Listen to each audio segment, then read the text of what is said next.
সুবহানাল্লাহ। আমার নবী হাদিসে পাকের মধ্যে এটাও বলেছেন, এই সুন্দর মাহফিলে, এটা আল্লাহর রসুলের মাহফিল। কার মাহফিল? আল্লাহর রসুলের মাহফিল। এখানে কেউ আসতে পারে না, আমার নবী যাকে দাওয়াত দিয়ে সে আসতে পারে। সুবহানাল্লাহ বলি না? আচ্ছা, একটা মেজবানে কোনো একটা ধর্মীয় অনুষ্ঠানে, পারিবারিক অনুষ্ঠান হোক, সামাজিক অনুষ্ঠান হোক, রাষ্ট্রীয় অনুষ্ঠান হোক, যে কোনো অনুষ্ঠানের ক্ষেত্রে দাওয়াত না দিলে যাওয়া যাবে? বলেন না, দাওয়াত না দিলে যাওয়া যাবে না। আরেকজন যদি মোহাব্বত নিয়ে বলে, সে আবার মালিক না, সে মেজবানের মালিক না, সে বিয়ের মালিক না, সে অনুষ্ঠানের কেউ নয়। আপনাকে যদি কেউ মোহাব্বত করে, কোনো বন্ধু বলে যাও চলো মেজবান খেয়ে আসি, কেউ কিছু বলবে না। কিন্তু কেউ কিছু বলবে না, ঠিক আছে, কিন্তু আমার মনের মধ্যে তো একটা কি আছে? ঈমান আছে। সুবহানাল্লাহ বলি না? ঈমান, বিশ্বাস আছে আমার মাঝে, একটা আল্লাহ এবং রসুলের হিকমত বসবাস করে, যে আমি তো ইনভাইট প্রাপ্ত হই নাই, আমি তো আমন্ত্রিত হই নাই, আমি তো দাওয়াতি মেহমান নই, আমি কিভাবে যাব? আমার মন, আমার ঈমান আমাকে বাধা দেয়। সবাই বলুন সুবহানাল্লাহ। আল্লাহ পাক রব্বুল আলামিন বলেন, তদ্রুফ আমি যার অন্তরের মধ্যে শিল মেরে দিয়েছি, মোহর মেরে দিয়েছি। আজকে সওদাগর পাড়াবাসীর উদ্যোগে আজিমুশান সুন্নি সম্মেলন মিলাদ মাহফিল হচ্ছে, আমার রসুলের মাধ্যমে তোমাকে দাওয়াত করা হয়েছে। কার মাধ্যমে? যিনি দাওয়াত দিয়েছেন তিনি কোনো সাধারণ মানুষ নয়। রসুলকে আমরা না দেখলেও রসুল আমাদেরকে দেখে কিনা সে বিশ্বাস আছে? রসুল আমাদেরকে স্বপ্নে যুগে দাওয়াত দিয়েছেন, ফেরেশতাদের মাধ্যমে দাওয়াত দিয়েছেন, মনে মনে একটা এরাদা হয়েছে, ইচ্ছা হয়েছে, নিয়ত করেছেন, আজকে আমাদের মাহফিল আমি মাগরিবের নামাজের পর থেকে বসে যাব। সুবহানাল্লাহ। যে নিয়তটা, যখন থেকে আপনি নিয়তটা সহি হয়েছে, যখন থেকে আপনি নিয়ত পরিপূর্ণ করেছেন, ঈমান এনেছেন, ইস্তেকামত হয়েছেন, তখন থেকে আল্লাহ রসুল বলে আমি মোহর মেরে দিয়েছি, তখন থেকে আমি দাওয়াত পৌঁছে দিয়েছি ফেরেশতাদের মাধ্যমে। সুবহানাল্লাহ। অন্যথায় যাদের অন্তরের মধ্যে আল্লাহ মোহর মারেন নাই, রসুলের মাধ্যমে দাওয়াত দেন নাই, স্পেশাল ফেরেশতাদের মাধ্যমে দাওয়াত নামার কার্ড প্রদান করেন নাই, তারা কোনোদিনও মাহফিল আসার সুযোগ পাবে না। শত আসার চেষ্টা করলেও কাজ হবে না, কেননা আল্লাহ রসুল তো যাকে কবুল করে তিনি মাহফিল আসতে পারে। সেজন্য শায়েররা বলে, সরকার আলা হজরত, নাম শুনেছেন? সরকার আলা হজরত ঘোষণা দিচ্ছেন, महबूब की महफिल को महबूब सजाते हैं। এই মাহফিল তো আমার রসুলের জন্য সাজানো হয়েছে। সুবহানাল্লাহ বলে।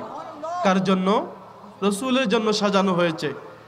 যখন আমার নবী মেরাজের দুলহা হয়েছেন, এটা তো মেরাজের মাস, আগামী বৃহস্পতিবার দিবাগত রাত্রে লাইলাতুল মেরাজ। সবাই বলুন সুবহানাল্লাহ। মেরাজের দিন রাত্রে বুরাকের মাধ্যমে, জিব্রাইলের মাধ্যমে, রফের মাধ্যমে আল্লাহ আমার নবীকে প্রধান মেহমান হিসাবে জান্নাতের দুলহা বানিয়ে আরশ আজিমে নিয়ে গিয়েছেন। সুবহানাল্লাহ। সেখানে কোনো এরকম ঝাড়বাতি দেওয়া হয় নাই, জান্নাতি লাইট দেওয়া হয়েছে। কি লাইট?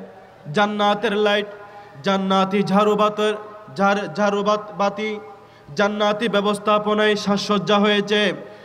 আল্লাহ এমন ভাবে সাজিয়েছেন, আরশ, কুরসি, লৌহ, কলম, চারটা। আরশ, কুরসি, কুরসি মানি চেয়ার, চেয়ারকে কি বলা হয় আরবিতে? কুরসি। আরশ, কুরসি, লৌহ, কলম, এই চারটা জিনিস আমার নবীর জন্য সাজানো হয়েছে। আলহামদুলিল্লাহ। এই নবীর উম্মত আমরা, সেজন্য আমার নবীর জন্য মাহফিল সাজানো হয়েছে, সেজন্য আমাদের উচিত আমাদের নবীর মাহফিল আমাদেরকে বসে যাওয়া। সুবহানাল্লাহ। সালাতুন ইয়া রাসূলুল্লাহ আলাইকুম।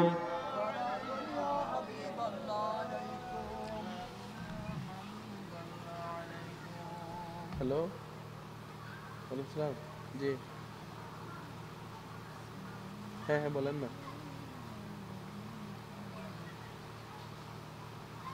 গোষ্ঠী নয়াহাট, আপনারা এত তাড়াতাড়ি আসতেছেন যে? হুজুর তো মাইক 9টায় ধরবে যে না।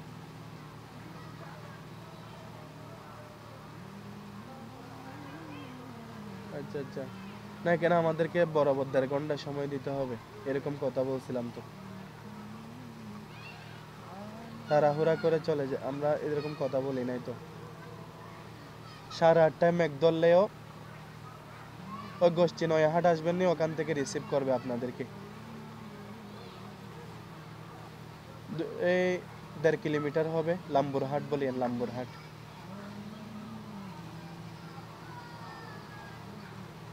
আপনারা কাছাকাছি আসলে একটা রিং দিয়েন। এই 9:15 থেকে ধরবে আর কি, 8:30, 9:15। ঠিক আছে।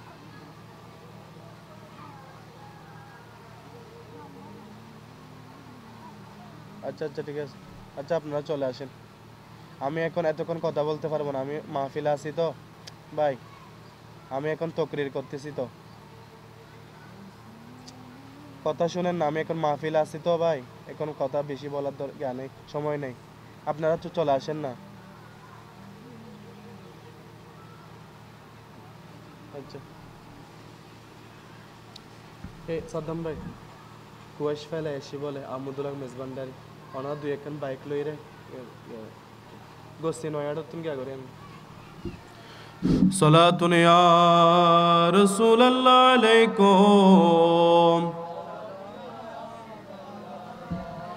কুরআনে পাকের মধ্যে আল্লাহ ইরশাদ করেন,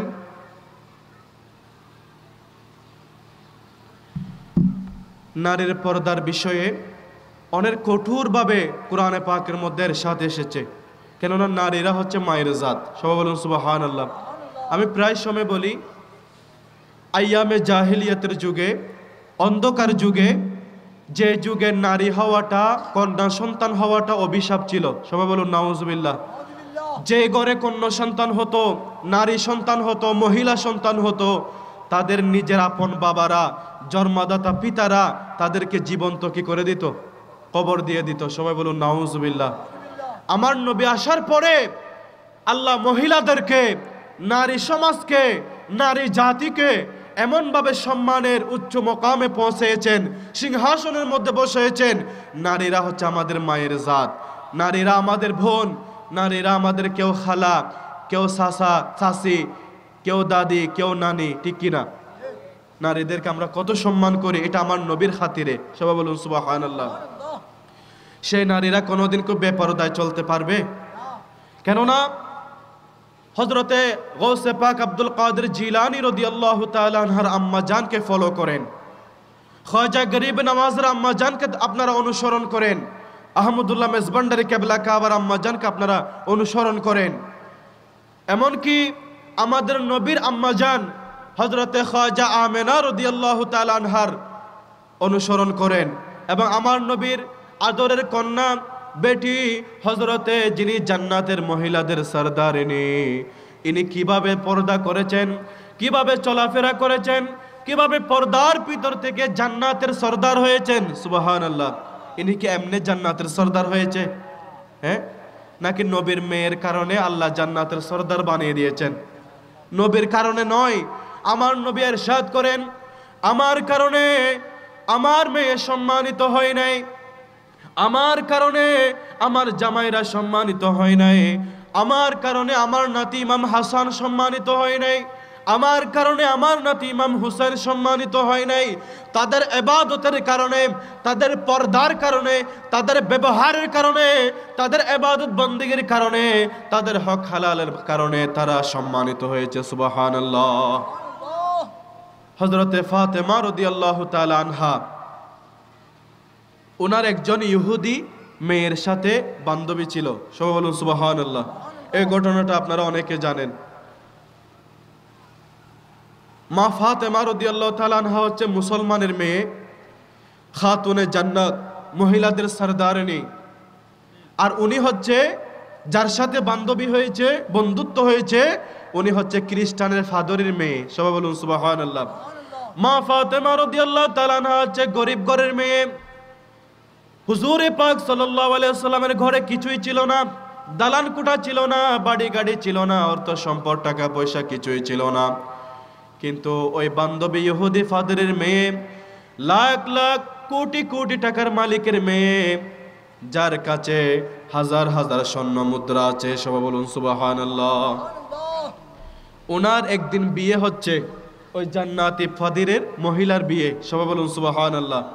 ওখানে ইনভাইট করতেছে, দাওয়াত দিচ্ছে, দাওয়াত নামার কার্ড দিচ্ছে মা ফাতেমা রাদিয়াল্লাহু তাআলা আনহাকে। হে আমার বান্ধবী, আমার আদরের বান্ধবী, আমার সম্মানের বান্ধবী, শোনো শোনো শোনো, হায়াতুন নবী সাল্লাল্লাহু আলাইহি ওয়াসাল্লামের মেয়ে মা ফাতেমা, অমুক তারিখ অমুক দিন অমুক সময়ে আমার বিয়ে হবে। ওই মেহেদি অনুষ্ঠানে বিয়ের মধ্যে তোমাকে স্পেশাল দাওয়াত দিচ্ছি, তোমাকে যেতে হবে। সুবহানাল্লাহ। তুমি না গেলে আমি বিয়ের পিড়িতে বসবো না। সুবহানাল্লাহ বলি। অনেক বন্ধু বান্ধব আছে, ঘনিষ্ঠ বন্ধু আর কি, অনেক বন্ধু আছে যে তো নিজে নিজে বিয়ে করে ফেলাতে বন্ধুও হইতে পারে, ঠিক কি না? ইলেনও আছে। কিন্তু ঘনিষ্ঠ যারা বন্ধু, বন্ধুর সাথে এমন ভাবে তার মিল মোহাব্বত সৃষ্টি হয়েছে, বন্ধু যদি এক গ্লাস পানি খায় ওখান থেকে 50-50 ভাগ করে খায়। সুবহানাল্লাহ বলি। অর্ধেক আমি খাবো, অর্ধেক তুমি খাবে। চা একটা আমি খাইলে আমার বন্ধুকে আরেকটা খাওয়াবো। কোন একটা মুসিবতে পড়লে, কোন একটা সমস্যায় পড়লে, এ বন্ধু তোমার কি লাগবে, টাকা লাগলে আমি দিচ্ছি, যেটার প্রয়োজন হয় সেটা আমি তোমাকে মিটিয়ে দেব। সুবহানাল্লাহ। এ ফাতেমা রাদিয়াল্লাহু তাআলা আনহার বান্ধবী ইহুদির খ্রিস্টানের মেয়ে সেরকম ছিল। সবাই বলুন সুবহানাল্লাহ।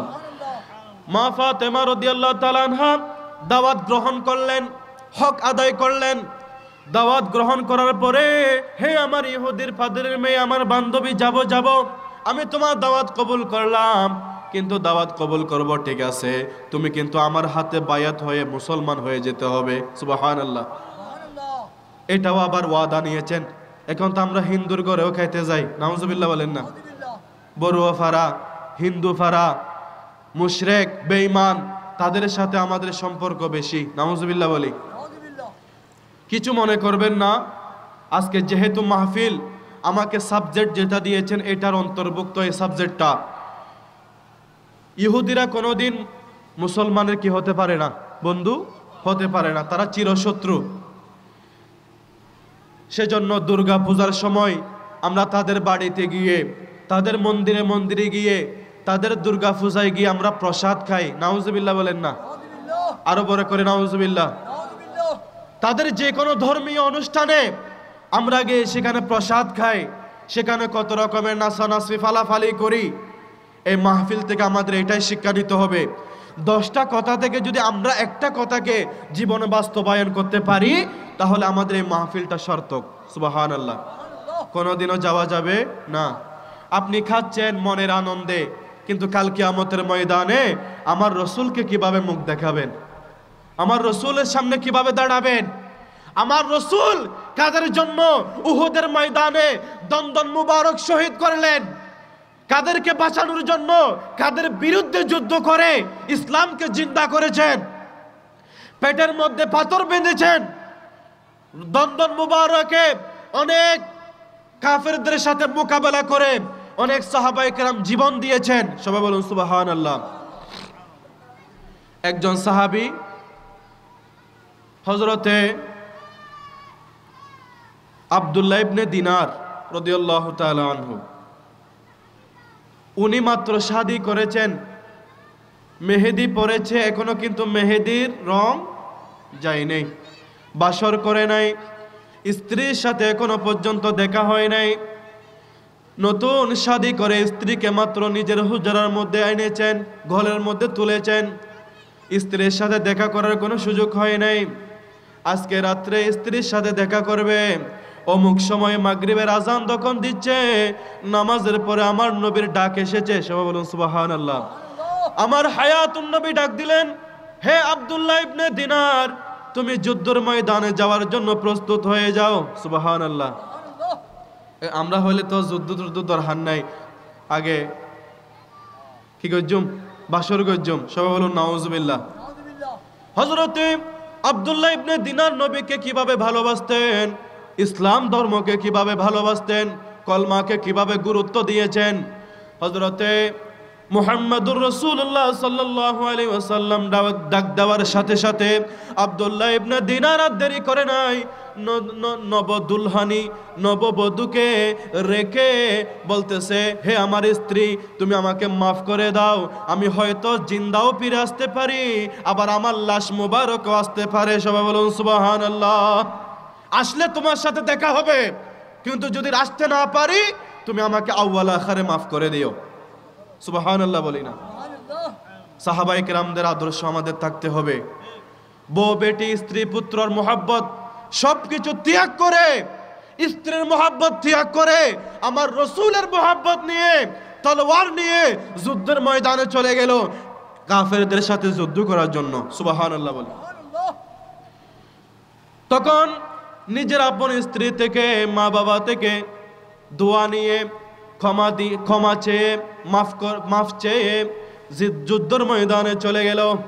যুদ্ধের ময়দানে যাওয়ার পরে একে একে কাফেরদেরকে শিরচ্ছেদ করে দিচ্ছে, কতল করে দিচ্ছে, জাহান্নামের মধ্যে পাঠিয়ে দিচ্ছে। সবাই বলুন সুবহানাল্লাহ। এভাবে কতল করতে করতে করতে করতে হযরত আব্দুল্লাহ ইবনে দিনার 100 জনের উপরে কাফেরদেরকে মেরে ফেলেছে। সবাই বলুন সুবহানাল্লাহ।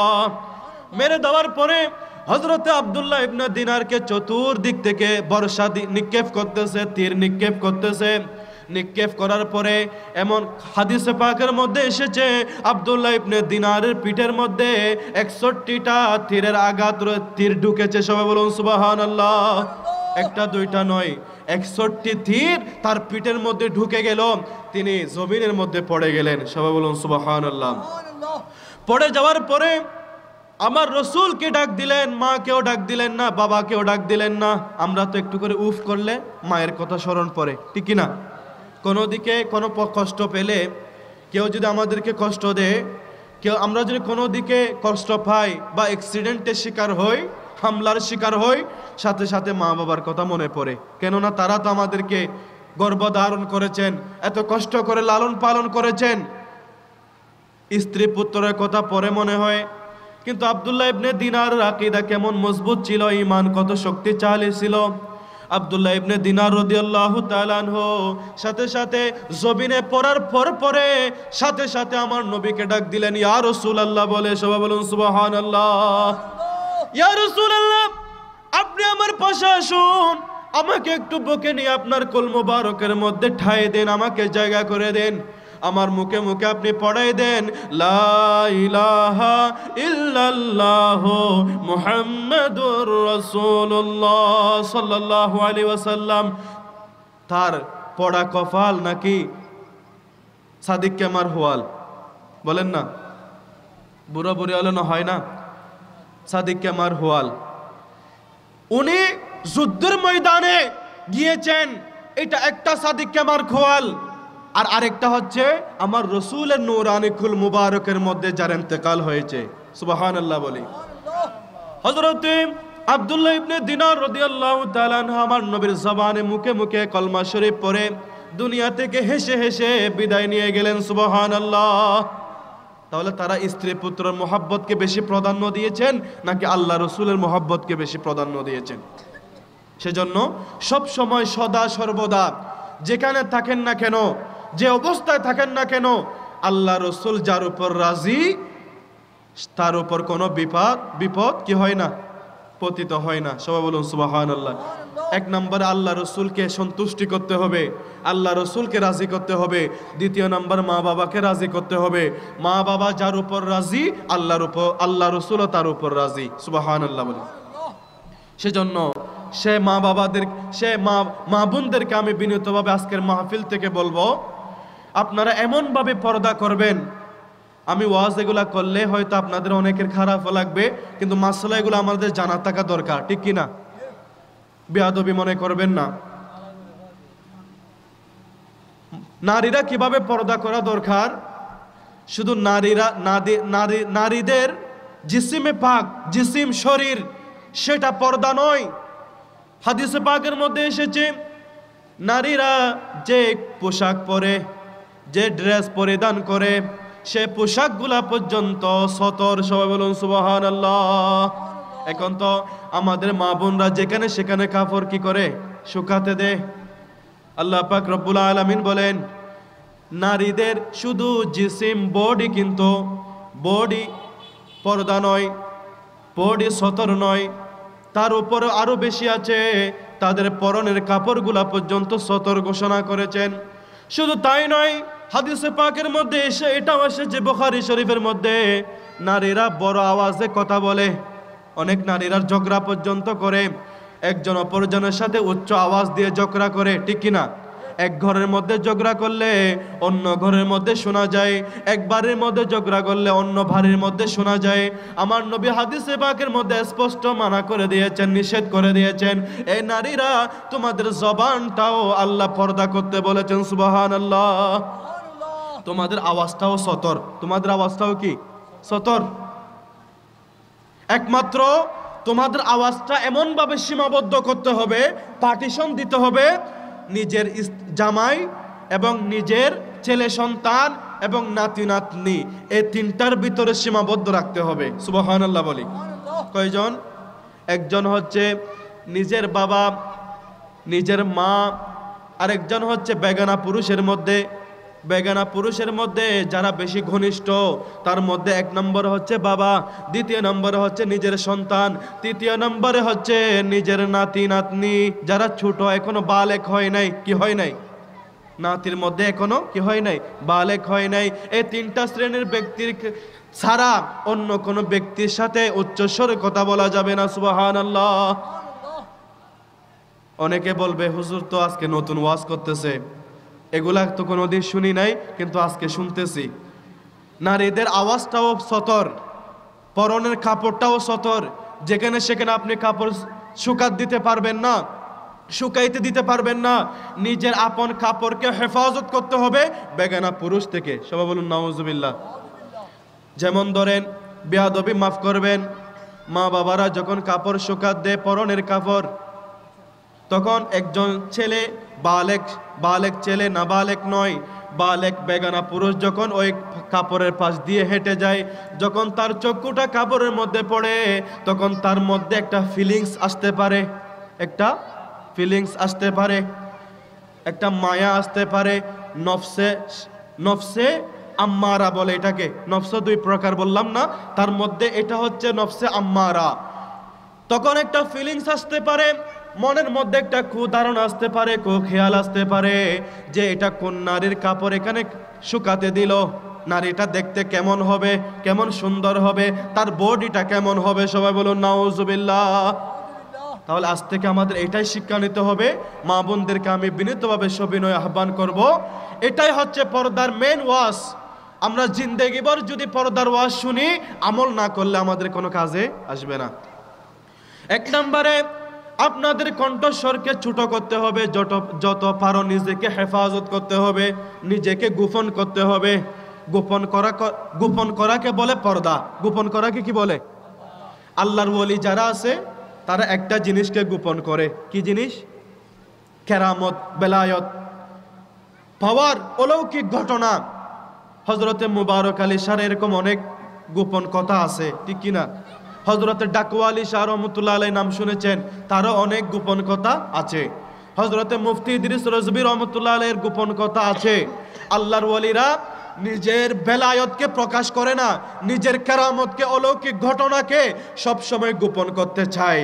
যেভাবে আল্লাহর ওয়ালিরা নিজের বেলায়তকে গোপন করে, সেভাবে নারীরা, মা বোনরাও নিজের ইজ্জতকে, নিজের হুরমতকে, নিজের সম্মানকে, নিজের সতরকে এভাবে গোপন করতে হবে। সুবহানাল্লাহ। যত বেশি নিজেকে হেফাজত করবে, গোপন করবে নারীরা, তত বেশি কাকে পাবে?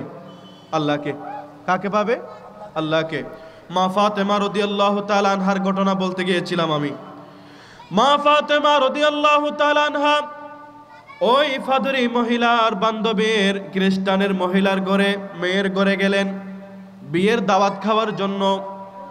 তখন বলতেছেন, হে ফাতেমা, তুমি এসেছো, এখানে বসো। ফাতেমার জন্য স্পেশাল একটা কুরসির ব্যবস্থা করা হয়েছে। আলহামদুলিল্লাহ। কেননা বান্ধবী তো জানে আমার বান্ধবীর মর্যাদা কত, ঠিক কিনা? আমার বান্ধবীর পজিশন কত, সম্মান কত। ইনি তো আল আমিন, ইনি তো রহমাতুল লিল আলামিন, ইনি তো দুজাহানের বাদশার মেয়ে। সবাই বলুন সুবহানাল্লাহ। হয়তো দুনিয়া বেখাসিয়তে তার কাছে টাকা পয়সা না থাকতে পারে, কিন্তু আখিরাতের মধ্যে যিনি জান্নাতের মহিলাদের সরদার, ইনি হচ্ছে আমার বান্ধবী ফাতেমা। সবাই বলুন সুবহানাল্লাহ। সবাই একে একে সবাইকে পরিচয় করাই দিচ্ছে। আমরা বিবাহ কোনো অনুষ্ঠানে গেলে একজন অপরজনের সাথে কি হয়? মুলাকাত হয়, পরিচিত হয়, এটা অমুক, এটা আমার মেয়ের জামাই, এটা আমার ছেলের বউ, এভাবে সবাই পরিচিত করাই দেয়, ঠিক কিনা? এভাবে মা ফাতেমা জাহরা রাদিয়াল্লাহু তাআলা আনহা এমন সুন্দর পর্দা করে গেলেন সবার সামনে। এখানে অনেক রাজা বাদশার মেয়েরা, ধনী লোকের মেয়েরা এখানে এসেছে, সবাই বলুন সুবহানাল্লাহ। আর ফাতেমা গেল 70 থালি একটা কাপড় পরে গেল, সবাই বলুন সুবহানাল্লাহ। ফাতেমার কাছে একটা ভালো কাপড় পরার মতো কোনো ক্ষমতা নাই। ফাতেমা 10 মিনিট আগে দিল আজ এই মাহফিল তো। ফাতেমা রাদিয়াল্লাহু তাআলা আনহা যখন গেলেন সবাই আশ্চর্য হয়ে গেলেন, কোন ভিখারির মেয়ে এখানে আসলো? সবাই সি করতেছে, সবাই বলুন নাউজুবিল্লাহ। কিন্তু সবাই এখন পরিচয় জানেন না এটা কার মেয়ে। তখন বান্ধবী বলতেছে এটা আমার মেয়ে, এটা আমার বান্ধবী ফাতেমা, যার আব্বা হচ্ছে দু জাহানের সর্দার নবী মুহাম্মদুর রাসূলুল্লাহ সাল্লাল্লাহু আলাইহি ওয়াসাল্লামের মেয়ে। উনি আমার বান্ধবী, উনাকে আমি দাওয়াত দিয়ে এনেছি, সবাই বলুন সুবহানাল্লাহ। এখন এক একটা ড্রেস দেখে ফাতেমা নিজে আশ্চর্য হয়ে গেলেন যে আমি তো 70 থালি একটা পুরানো সিরা কাপড় পরে এসেছি, কিন্তু এখানে তো জগৎ বিখ্যাত রাষ্ট্রের বাসা দেশের বাসা যারা ধনী লোক, রাজা বাদশা, তাদের মেয়েরা তো এখানে এসেছে, সবাই বলুন সুবহানাল্লাহ। এক একটার পোশাক দেখলে ফাতেমা আশ্চর্য হয়ে যাচ্ছে। তখন সবাই ফাতেমা রাদিয়াল্লাহু তাআলা আনহাকে বিভিন্ন রকমের কথাবার্তা বলে বলে ছোট করতেছে। ফাতেমাকে সবাই কি করতেছে? নাজেহাল করতেছে, ছোট করতেছে। তখন আল্লাহ বলতেছে, হে জিবরাইল, তুমি এখনো বসে আছো? আমার ফাতেমাকে তো সবাই মন্দ কথা বলে, সবাই ছোট করতেছে, সবাই তো লাঞ্ছিত করতেছে, আমি আল্লাহ বরদাস্ত করতে পারি না। আমার ফাতেমার কষ্ট আমি আল্লাহ বরদাস্ত করতে পারি না। তুমি জান্নাত থেকে একটা স্পেশাল জান্নাতি পোশাক আমার ফাতেমার জন্য নিয়ে যাও। সুবহানাল্লাহ, আল্লাহু আকবার, ইয়া রাসূলুল্লাহ, ইয়া গাউসুল আযম, দোস্ত জিন্দাবাদ। সালাতুন ইয়া রাসূলুল্লাহ আলাইকুম। জিবরাইল আমিন আলাইহিস সালাতু ওয়াস সালাম, ইনি ফেরেশতাদের লিডার, রাইসুল মালাইকা। আল্লাহর হুকুম পাওয়ার সাথে সাথে ইনি আর দেরি করলেন না, 600 ডানা নেড়ে নেড়ে ইনি জান্নাত থেকে যেটা স্পেশাল সবচাইতে সুন্দর পোশাক, সবচাইতে দামি পোশাক, এটা ফাতেমার জন্য নিয়ে এসেছেন। সুবহানাল্লাহ। ওই জান্নাতি পোশাক যখন জিবরাইল আমিন এসে ফাতেমার হাতে দিলেন, বলতেছে, এ ফাতেমা, আমার নবীর আদরের মণি, নয়নমণি, জান্নাতের মহিলাদের সরদারিনী, তোমাকে আমি ফাতেমা জান্নাত থেকে একটি পোশাক দেওয়ার জন্য এসেছি, আল্লাহর পক্ষ থেকে এসেছি। সুবহানাল্লাহ। কেননা জিবরাইল তো কোনো মানুষ নয়। জিবরাইল কি মানুষ নাকি ফেরেশতা? মানুষ এবং ফেরেশতার মধ্যে কি আছে? ডিফারেন্স আছে। জিবরাইল হচ্ছে নূরানি জগতের ফেরেশতা। ফেরেশতাদের কোনো ছায়া থাকে না। ফেরেশতাদের কি থাকে না? ছায়া থাকে না। আমরা যখন রৌদ্রের মধ্যে যাই, এখানে আলোর মধ্যে যাই, আমরা হেঁটে গেলেও বা বসলেও আমাদের একটা ছায়া থাকে, ঠিক কিনা? হযরতে জিবরাইল আমিন আলাইহিস সালাতু ওয়াস সালামের কোনো ছায়া ছিল না। উনি নূরানি জগতের একজন ফেরেশতা। হযরতে মা ফাতেমা রাদিয়াল্লাহু তাআলা আনহার ঘরের মধ্যে, হ্যালো জি,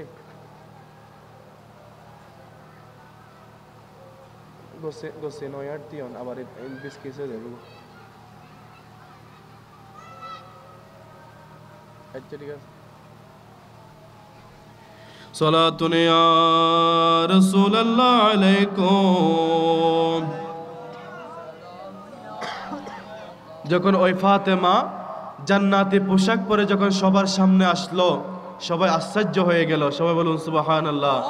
যে এতক্ষণ পর্যন্ত যে ফাতেমাকে আমরা লাঞ্ছিত করেছি, অপবাদ দিয়েছি। ভাইয়া কতটুকু আসছেন? ওই নোয়াপাড়া দ্বারা, নোয়াপাড়া এখানে মানুষ গেছে। হ্যাঁ হ্যাঁ, নোয়াপাড়া।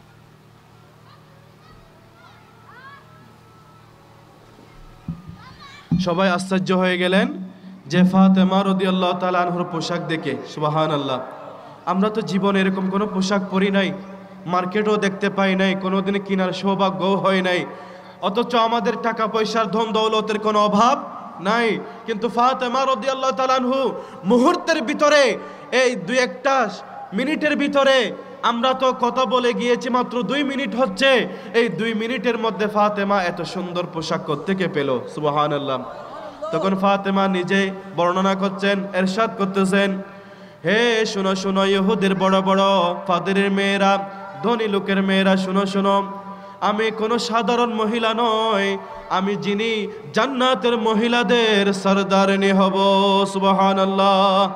তোমরা ফাদরের মেয়েরা পর্যন্ত যারা আমার সুপারিশ ছাড়া জান্নাতে যাওয়া অসম্ভব হবে, আমাকে লাগবে, আমি ফাতেমাকে ছাড়া জান্নাতে যাওয়া যাবে না।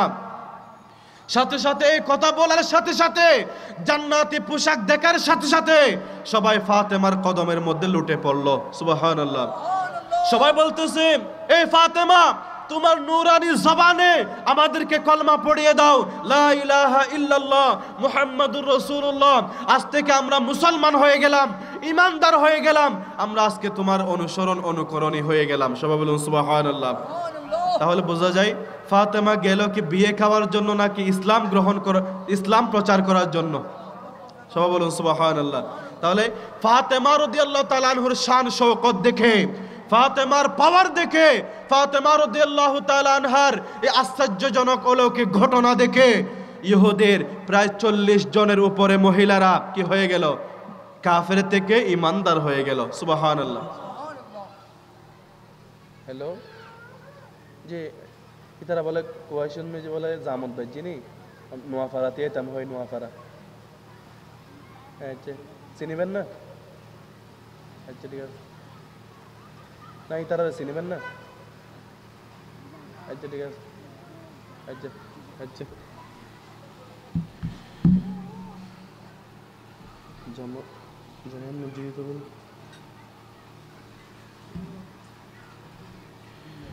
বাকি আলোচনা ইনশাআল্লাহ নামাজের পরে হবে। নির্দিষ্ট সময় আমরা নামাজ পড়ে ফেলবো। এখন আজান হবে, বরাবর 8টায় জামাত শুরু হবে। আপনারা ওযু কালাম করে নেন, তারপরে নামাজের পরে ইনশাআল্লাহ আবার ধারাবাহিক আলোচনা শুরু হবে। আসসালামু আলাইকুম ওয়া রাহমাতুল্লাহি ওয়া বারাকাতুহু।